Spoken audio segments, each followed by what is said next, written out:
sejahtera untuk kita semua. Bertemu kembali bersama saya Zuliani Talimunte. Pada sesi ini kita akan membahas tentang analisis laporan keuangan. Di sini kita akan membahas analisis laporan keuangan dengan spesifik membahas pada analisis profitabilitas. Ini merupakan pertemuan pertama dari 4 sesi. Kita akan membahas sebagai pengantar atas laporan keuangan. Pada bagian ini kita akan membahas tentang definisi dan fungsi laporan keuangan. Kita juga akan membahas tentang para pengguna laporan keuangan, jenis laporan keuangan, serta komponen dalam masing-masing tipe atau jenis laporan keuangan. Secara definisi, laporan keuangan adalah catatan yang sah atau formal record yang meringkas posisi keuangan, kinerja, dan arus kas perusahaan pada periode tertentu. Laporan keuangan ini menjadi dasar untuk pengambilan keputusan bagi para pemangku kepentingan atau stakeholders perusahaan. Siapa saja yang menjadi pemangku kepentingan atau stakeholders perusahaan itu ada beragam.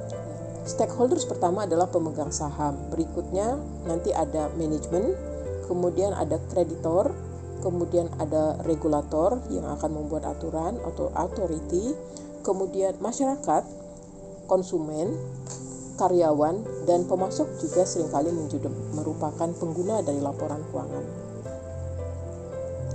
Masing-masing pengguna laporan keuangan ini mempunyai fokus yang berbeda ketika menggunakan laporan keuangan itu untuk pengambilan keputusan.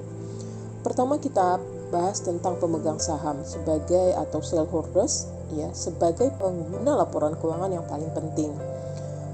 Keputusan terpenting dari pemegang saham adalah untuk investasi atau tidak berinvestasi pada perusahaan. Beberapa hal yang menjadi perhatian bagi pemegang saham adalah pertama, apakah perusahaan itu mempunyai kemampuan yang cukup untuk menghasilkan laba dan arus kas? Yang kedua, pemegang saham ingin mengetahui apakah perusahaan menghasilkan arus kas yang sesuai dengan imbal hasil yang diinginkannya sebagai investor, yaitu required rate of return-nya.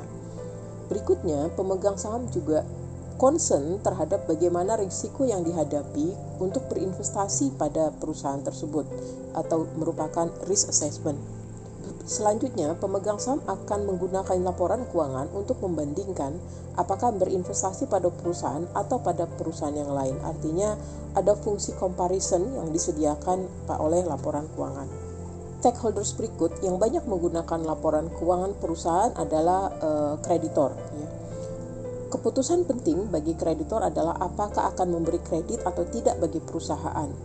Kreditor akan mengajukan pertanyaan, apakah kondisi hutang perusahaan masih cukup sehat untuk diberi pinjaman baru?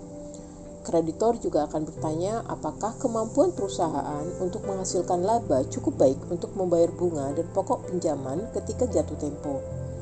Berikutnya, kreditor juga akan menguji apakah nilai aset perusahaan mencukupi untuk menutupi pinjaman yang belum dilunasi jika perusahaan bangkrut dan harus dilikuidasi. Pengguna laporan keuangan berikut, pemangku kepentingan berikutnya adalah regulator atau authority. Concern terpenting regulator nanti dalam laporan keuangan adalah untuk menjawab pertanyaan untuk mengetahui apakah perusahaan telah membayar pajak dalam jumlah dan waktu yang sesuai dengan aturan yang berlaku. Dan authority juga akan melakukan pengujian apakah pengelolaan dan pelaporan perusahaan telah memenuhi prinsip-prinsip keberlanjutan atau sustainability.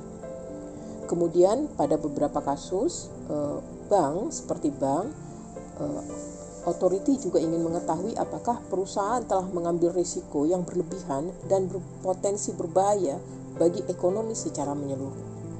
Pemangku kepentingan yang berikut adalah masyarakat, konsumen, karyawan, pemasok. Secara umum, pemangku kepentingan pada tipe ini ingin mengetahui apakah hak-hak masyarakat, konsumen, karyawan telah dipenuhi oleh perusahaan. Masyarakat ingin mengetahui apakah perusahaan telah mengambil keuntungan yang berlebihan yang merugikan masyarakat. Konsumen juga ingin mengetahui apakah perusahaan itu menghasilkan produk yang secure untuk dibeli, terutama ini ketika produk-produk yang dihasilkan adalah produk-produk yang membutuhkan layanan purna jual yang panjang seperti kendaraan pribadi. Kemudian karyawan juga dapat menggunakan laporan keuangan untuk mengevaluasi apakah perusahaan ini adalah tempat yang pantas untuk dia membangun karir. Sedangkan pemasok akan mengevaluasi laporan keuangan perusahaan untuk melihat apakah aman untuk berbisnis dengan perusahaan. Dari semuanya, ada satu pemangku kepentingan yang berkepentingan untuk mengetahui bagaimana pengambil para stakeholders lain menggunakan laporan keuangan, yaitu manajemen. Ya, di samping kepentingannya sendiri, tapi manajemen itu perlu memperhatikan bagaimana para stakeholders lain menyikapi perusahaan atau melihat perusahaan. Beberapa concern terpenting bagi pemegang beberapa concern penting bagi manajemen dalam menggunakan laporan keuangan perusahaan adalah apakah perusahaan menghasilkan laba atau kas yang cukup untuk memenuhi harapan investor. Ya, jadi di sini manajemen akan melihat bagaimana perspektif pemegang saham terhadap laporan keuangan perusahaan. Kemudian manajemen juga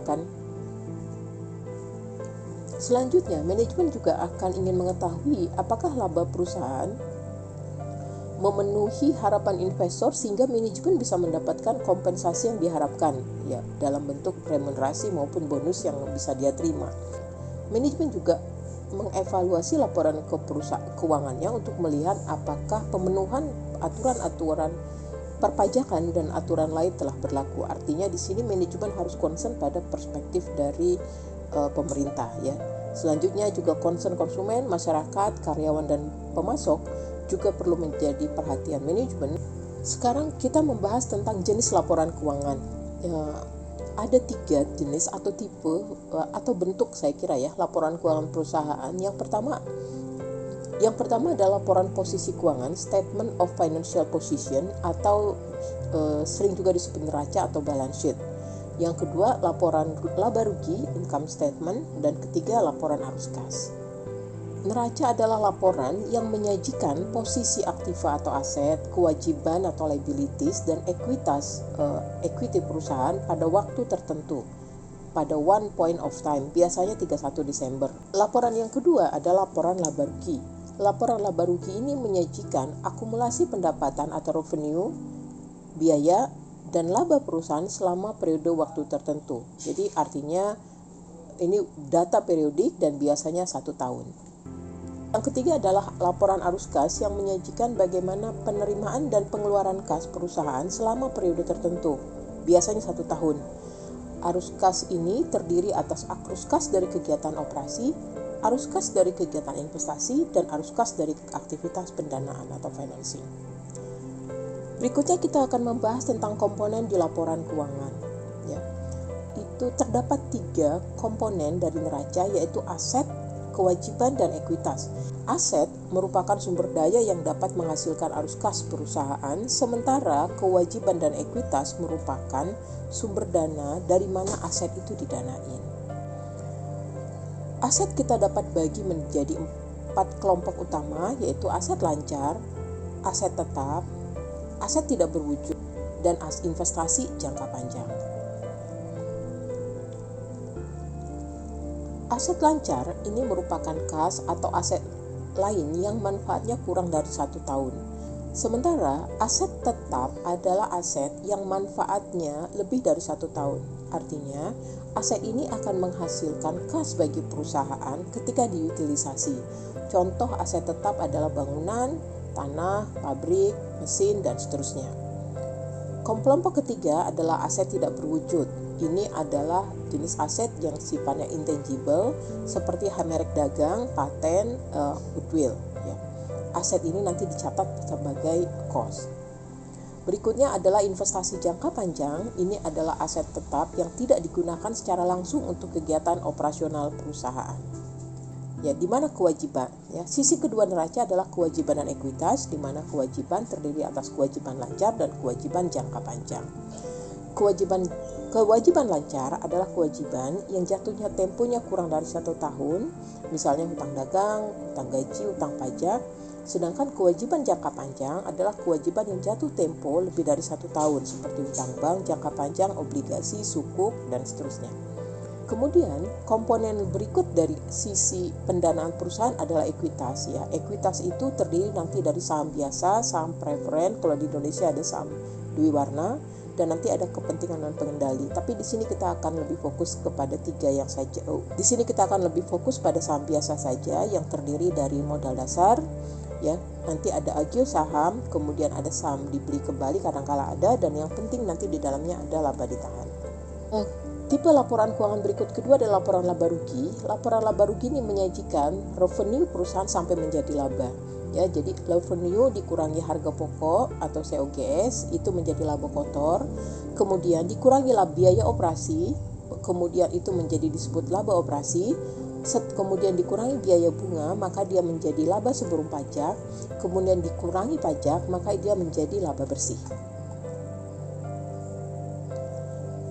Kalau kita bagi dua laporan laba rugi ini, jadi mulai dari pendapatan sampai laba operasi biasanya itu dihasilkan dari kegiatan operasional perusahaan, sementara dari mulai laba operasi sampai laba bersih lebih dikaitkan kepada aktivitas financing perusahaan.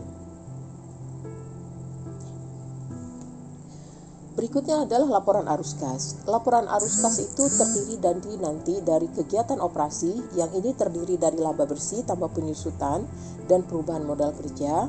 Sedangkan arus kas dari kegiatan investasi ini adalah arus kas yang berasal dari pembelian dan penjualan dari aset tetap. Arus kas dari kegiatan pendanaan yang menunjukkan sumber pendanaan perusahaan dari aktivitas seperti penerbitan saham baru, penarikan hutang jangka panjang baru, pelunasan hutang, atau pembayaran dividen. Kita cukup sampai di sini. Kita akan bertemu kembali pada sesi berikutnya, bagaimana mengevaluasi profitabilitas perusahaan menggunakan laporan keuangan perusahaan. Saya Zuliani dari Montek.